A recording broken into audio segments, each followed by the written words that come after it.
Rise up, sunshine. Welcome to the show. I'm Coy Wire. This is CNN 10, and we got your news for this January 15th, the birth date of one of the most important leaders in American history, Dr. Martin Luther King Jr. Born in 1929 right here in Atlanta, Georgia, he became a Baptist minister and a powerful voice for civil rights. Dr. King led peaceful protests to challenge racism and segregation, believing that change should come through nonviolence. His famous "I Have a Dream" speech inspired millions to imagine a more equal nation. In 1964, he won the Nobel Peace Prize, and his legacy continues to shape the fight for justice today. Happy birthday, sir. Next up, also on this day in history, January 15th, 2009, a story that still feels impossible years later. A passenger plane lost both engines just after takeoff over one of the busiest cities in the world, and the pilot's split-second decision saved dozens of lives. Just minutes after takeoff from New York's LaGuardia Airport, U.S. Airways Flight 1549 runs into trouble. Cactus 1539 hit birds, so you lost thrust on both engines, returning back towards LaGuardia. Okay, you need to return to LaGuardia. Turn left heading up 220. 220. Tower, stop your departures. Got emergency returning. A bird strike. Birds entering both engines causes an immediate loss of power. With no runway within reach, Chesley Sully Sullenberger makes a split-second decision to land on the Hudson River. We're unable. We may end up in the Hudson. All 155 passengers and crew on board survived. Investigators later confirmed that Sullenberger made the safest possible call, and the landing became known as the Miracle on the Hudson. In aviation, the bottom line is that the single most important piece of safety equipment is an experienced, well-trained pilot.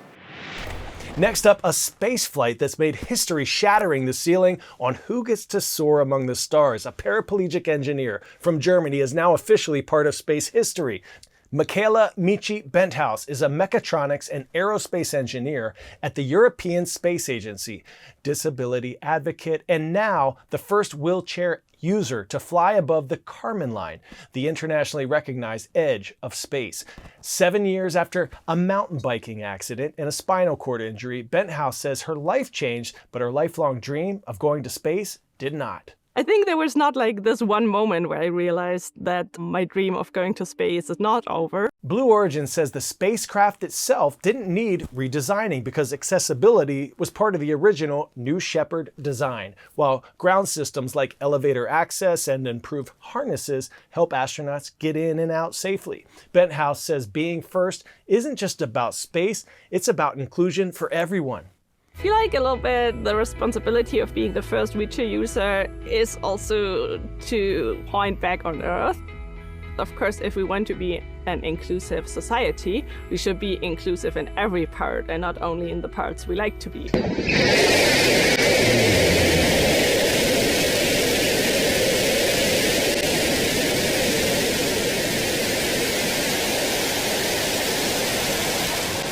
Minutes later, main engine cutoff, separation, and permission to float. Hey guys. After a brief trip above the Earth, the capsule returns safely to the desert in Texas. You told me after your accident that you thought this dream of going to space was no longer possible. You just showed the world that it is possible. What would you say to folks that stop here. What would you say to folks that have given up on a dream because they thought it was impossible? I think you should never give up on your dreams, right? But I mean, there's also sometimes just a low probability that it comes true. And I just got very lucky, and I'm very grateful that Blue and Hans and everyone said yes to this journey. Pop quiz hotshot. In the early 1900s, which innovation helped popularize typewriters in offices? Battery power, carbon paper, touch typing, or colored ink?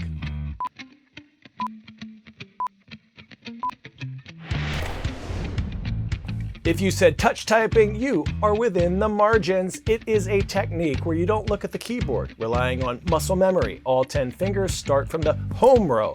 ASDF for the left hand, JKL for the right.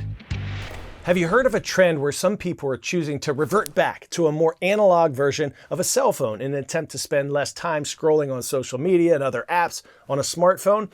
Well, a similar revolution is unfolding when it comes to laptops, where some students and employees are choosing to complete writing assignments and tasks on a typewriter instead of an internet-connected computer. Our Rafael Romo speaks with a typewriter collector about what's old becoming new again. Typewriters are making a comeback. What is it that a computer cannot do that a typewriter can? The typewriter removes distractions from the writing process. Writers like J.K. Rowling of Harry Potter fame, as well as pop stars like Lady Gaga and Taylor Swift, have publicly expressed they are fans. I think all of these people have found that the typewriter enables that creative process. So says Tom Redkoff, better known as Typewriter Tom, who for decades has fixed and collected typewriters. This is called the catacombs because it has that sort of eerie feeling to it. How many machines do you think you have all together in these rooms? All together in these rooms, probably 1,000 machines, spread across pretty much every manufacturer since late 1800s. While many manual typewriter shops have closed their doors, new stores have recently opened in Merrimack, New Hampshire, Dayton, Ohio, and Chicago. See, this is called a type shuttle. The renewed interest in typewriters keeps Redkoff busy, leading meetings of the Atlanta Typewriter Club he founded. I would say this is early 1900s. And visiting schools and museums where he introduces younger generations to typewriters. Every time I go to a school, I leave them a typewriter. I get haikus back from the kids. I get pictures back that they typed, and I love it. That's just the fun of doing it. A childhood accident left a young man with lasting scars. Years later, it led him to a calling few would dare to choose. This is the journey of Terry McCarty. This burn survivor faced his fears to become a firefighter himself. That first fire, when it actually became active, really kind of gave me a lot of throwbacks to when my accident happened.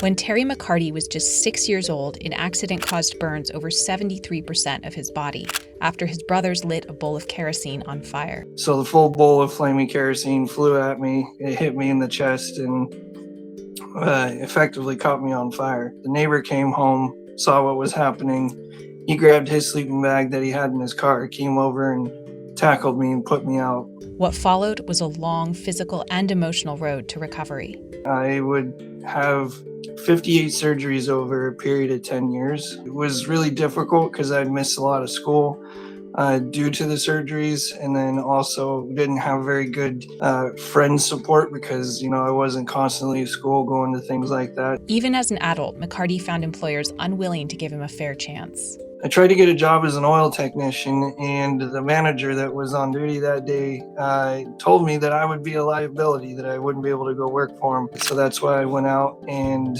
decided, what's the one thing I can do that would just stop everybody in their tracks? This photo of McCarty captures the moment his training as a volunteer firefighter became deeply personal. When the fire reached me in the training and it kind of went over me, it took any kind of remaining fear, issues, or anything like that I really had with it. Today, McCarty volunteers at the same camp for child burn victims that he attended, and he has transitioned to work in peer mental health counseling. When people happen to have that same kind of internal trauma and they see me, that really breaks down a lot of barriers for people to understand that, I've been through some things myself. My job is to really just connect with people and help them realize that, in their journey of healing, really, they are in the captain's seat for this process. I'm just a navigator.